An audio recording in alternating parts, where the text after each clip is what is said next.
পশ্চিমবঙ্গ, আর সেখানেই ফের বিতর্কে জড়ালেন মহুয়া মৈত্র। গুজরাতিদের নিয়ে তিনি একটি মন্তব্য করেছেন, যে মন্তব্যে ইতিমধ্যেই বিতর্ক শুরু হয়েছে। ড্যামেজ কন্ট্রোলে ময়দানে নেমেছেন খোদ মমতা বন্দ্যোপাধ্যায়। কৃষ্ণনগরের তৃণমূল সাংসদের মন্তব্যে বিতর্কের সূত্রপাত। কি বলেছেন তিনি, শোনাবো। When we are working everywhere trying to earn an honest living, over 2,000 Bengali migrants, 2,000 documented, have been abused, criminalized, facing harassment, called Rohingyas. Pregnant women pushed across the border. This is what you've done to Bengalis. 107 Bengali workers have been rescued, not from unemployment but from bondage, tied up in rooms, 40 people, 50 people kept illegally confined. I myself have called police in different states in Chhattisgarh and Maharashtra and got people released. Mahua Moitra তার এই মন্তব্যেই শুরু হয়েছে জোর বিতর্ক, যে মন্তব্য damage কন্ট্রোলে ময়দানে নেমেছেন খোদ মমতা বন্দ্যোপাধ্যায়। সূত্র মারফত যে খবর পাওয়া যাচ্ছে, তিনি বলেছেন যে স্বাধীনতা আন্দোলনে বাঙালিদের অবদান অনস্বীকার্য। সেলুলার জেলে গেলে দেখবেন 68% ছিলেন বাঙালি। জেলে কতজন গুজরাতি ছিলেন, এই প্রশ্ন তৃণমূল সাংসদের। আর এরপরেই বিজেপি সুর চড়িয়েছে গুজরাতি বিরোধী বলে। আর এর পাল্টা তৃণমূল সুপ্রিমো তিনি কি বলেছেন জানবো আমরা শ্রেয়সী গঙ্গোপাধ্যায় থেকে। আমাদের প্রতিনিধি রয়েছেন আমাদের সঙ্গে টেলিফোন লাইনে। শ্রেয়সী, কি বার্তা তৃণমূল সুপ্রিমো?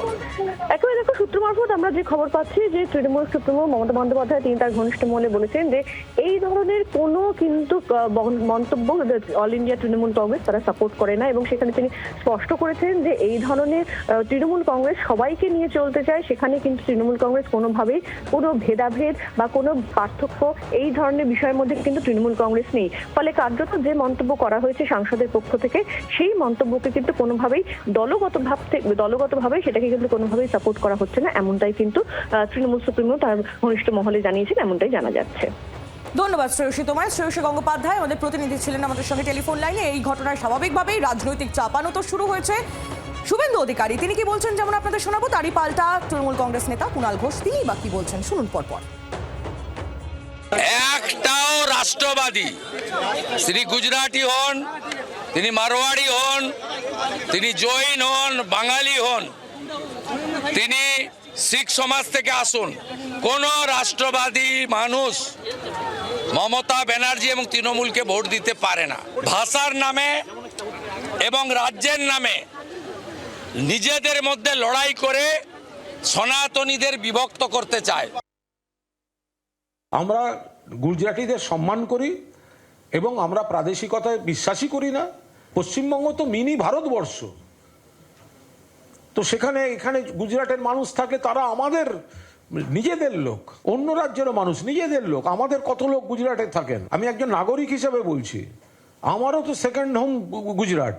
আমার নিজের কাকা, বাবার ছোট ভাই গুজরাটের অ্যাডিশনাল চিফ সেক্রেটারি ছিলেন, ওখানে থাকেন। আমি আহমেদাবাদ যাই, তো আমার সেকেন্ড হোম হলো না ওটা? আমরা সবাই গুজরাট কেন, সকলকে ভালোবাসি। শুভেন্দু এসব সস্তা রাজনীতির যেন চেষ্টাটা না করে। বাংলার আওয়াজ, বাঙালির আবেগ, জি 24 ঘন্টা।